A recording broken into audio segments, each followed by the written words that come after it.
Even where the committee citizens sort of raised the flag on a couple of individuals, even citizens submitted but on the floor of the petitions. House. You see, The issue. I'm better placed to actually Okay. put this into perspective, Kioko and Daktari. One, so far, you don't fix it when it's not broken. The nominees that are given, and I think up to the last one of the Nini Ogola, the the CDF. I think the president put it very clearly that, look, if I was to look at politics or what people are saying, I would not have brought this gentleman as the CGS here. But I looked at his credentials, you see. He even, as a person, he even harmed me. He attempted to harm me as a person. But again, looked at his credentials. You sometimes look at the environment that was existing that time, you know. As the chief of defense forces, your next boss is the president. And you know there's that chain of command. I have not been to the military, but I think I'm getting it right. So, but you see, look at his credentials. So for that kind of appointment, why should you fault it? Now, when it comes to vetting, if there are also other subjective rules when it comes to vetting, that determine who becomes the next CDF?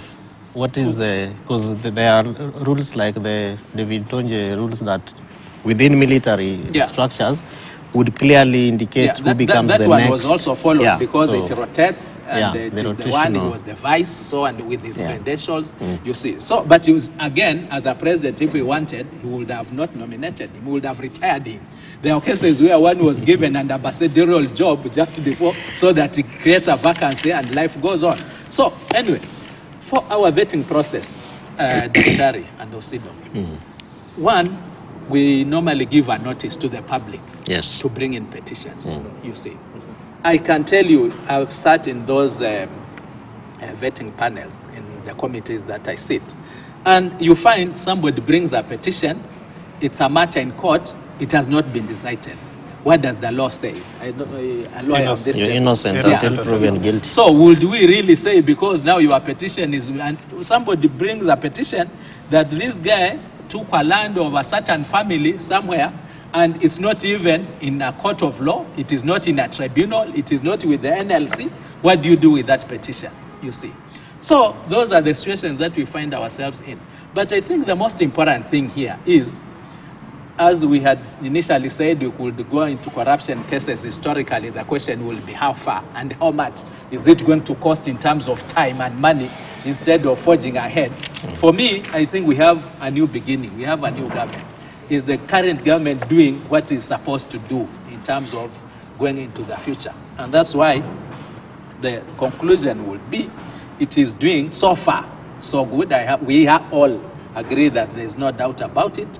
And for those who are going to go against the norms, the dictates, the wishes of the country, which are now the wishes of the president, then the tempo has already been set. The way has already been set. Otherwise, as a parliament, we do the vetting.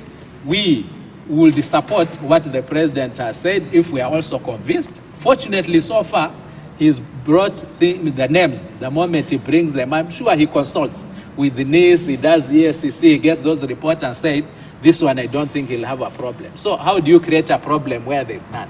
Simply because you're parliamentarian? No, and remember, in every committee, there is both the government and the opposition. I think this is about that people. There's no committee where you have all members from one. So tell me about this, because what he brought up sort of took me to the vetting process of the Cabinet Secretary of Tourism. The vetting committee raised the red flag on her appointment, but when it came to the floor of the House, it was passed unanimously. Okay, the vetting committee raised the flag on the appointment, not because of integrity issues, if we are to actually go back there.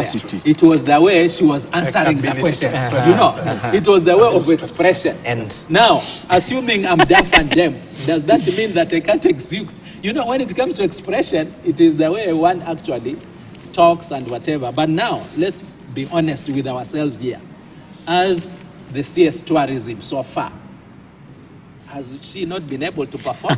I think that is the question. Okay. The only thing, there's an issue you raised. There's an issue that I wanted to clarify. I need to know the whole process of vetting. There's an issue. Committee vet. Now let me finish. The moment the committee vets, it is taken to what we call the committee of the whole house. It's taken to plenary. Of course, the plenary represents the whole country. You know, a committee is composed of 12 people. Yes. You see. Sometimes they could even be somehow biased. You know, committees are sometimes there's no regional balance, isn't it? And this is a part of the constitution. So when it goes to the floor, they also have their role to play. They also have their role to play. Okay. Take that role and say the committee. Let's hear from Daktari Now briefly. you're going against our president, because the president in Pan-African Parliament said that there is no need of having 600 or 150 presidents to go and attend to discuss issues of Africa and come up with a result other than photo sessions. You remember that? Yes. And now, the reason as to why I'm now, in reference to now what you have just mentioned in Parliament, is that the reason as to why we had 12-member panelists is to, about 20, whatever it is, but a smaller number, is to have a concentration in terms of, you know, interview is looking at the inside of the person and his capacity to explore what potentials this particular person has in order to deliver in that particular role that he's been assigned to. When that decision comes out of that panelist, it is well informed because it is one-on-one. But when it comes to the 400 parliamentarians on the floor, they 350. The 350 members of parliament will not going to make any change in terms of identifying issues from the particular person that was interviewed. So the decision that has been given clearly or made by the panelists is the one that they will have gone with. But now it is politically driven, and that is where you find the president always failed by parliamentarians. To function independently. Let's hear I just wanted to say that in that independence functionality, it's important for us to let our viewers know, because processes of shareholders and shareholding, because I think some of the narratives that we drive also block some very good brains. People would want to be in government or would want to be cabinet secretaries or even parliamentarians, and so they shy away because of the processes. And I think for me, I would agree with Daktari that some of the processes, particularly those that have been left for parliamentarians, have not been properly done. The first level is, of course, is lobbying. Because as an individual that has either been nominated or gazetted, there is that bit of lobbying. And I think some of the sentiments from Mheshimiwa really surprised me, because I also have parliamentarians who are friends. And I'm also ambitious. So sometimes I want to also apply as a PS, but I am told, be ready to go and lobby. So in the view of shareholding and the role that is supposed to be done by parliament, why must I lobby? If you're going to just do your work properly and pass me through properly, why must I be made to be aware that you must see so and so? Have you talked to the chair? Have you talked to so and so? Let it be clear that when parliament is doing its work, and that's partly why Kenyans asked also that these processes should be done in public gallery through television and all that, as opposed to initial processes, because we are learning lessons. And so there should be lessons that also strengthen the roles of both parliament, judiciary, and also the executive, but also spur public confidence in these institutions. Because Kenyans know, ule alishindwa kuongea Swahili, ule alishindwa kuongea Kizungu. And they have had classmates who will also tell you on WhatsApp, that one was also always like that in class. Where does that leave even the intellectual capacity of our parliamentarians? Okay, 2 minutes, so we have to take a break before you come in. Maybe this... You are not intellectually advanced. Let's listen to him. I think the issues here we are mixing up. Okay. One, this approach by the Deputy President saying shareholders, it has a negative connotation. It does. But in truthfulness, the job of the Cabinet Secretary and the Principal Secretary, these are the drivers of the vision. The President is the vision bearer. The drivers of the vision are those two people, those two positions.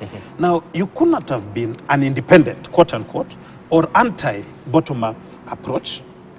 And then once this guy has gotten into office, you want to be the vision driver of something you never thought is a vision. So let's up to that point, I think it is very clear they need to have the people they want. When they went campaigning, that is why the president, and I think the Kenya Kwanza government, fought to have parliamentary majority. So that because of having parliamentary majority, this guy can go and present and say, I think this particular person can drive my agenda. This person might be having a challenge of communication, but in terms of thought process is good. Now it goes and then the flow of the House passes it. Up to that point of vetting, I do not have a problem because it's politics at play. If you want to make vetting more viable, then you must have sizable numbers in parliament. Because you look at what happens in the American democracy of which we copy. At the Senate level is 49-50 now. So anything that has to be passed at the Senate is always razor thin and it acquires bipartisan approach. So if the numbers in parliament are that tight, then our vetting becomes much better and better improved. My question was my issue that I wanted to address was what Dr. Ari talked about. A reshuffle 6 months into government. What does it state about the nature of the appointees? I think these people were vetted in a true process. They were given an opportunity. What they did with that opportunity, is what is now in doubt. Now, you were told to be a PS. Then when you became a PS, you saw a deal and ran towards it. You've been banned. Get out. Campaign money. You understand? For whatever reason. Now, the president, the president could have said, because it is 6 months. Okay. The president could have said, it is 6 months, it is too early, I cannot reshuffle. Let me wait, let me give this PS a second chance. But what tempo? Okay. Where would that place it? I think that's a good point to take a break, gentlemen. There are so many burning issues. We'll continue during the break, but we'll be back for our viewers as we continue evaluating the day's top stories. Stay with us. You're watching Morning Prime.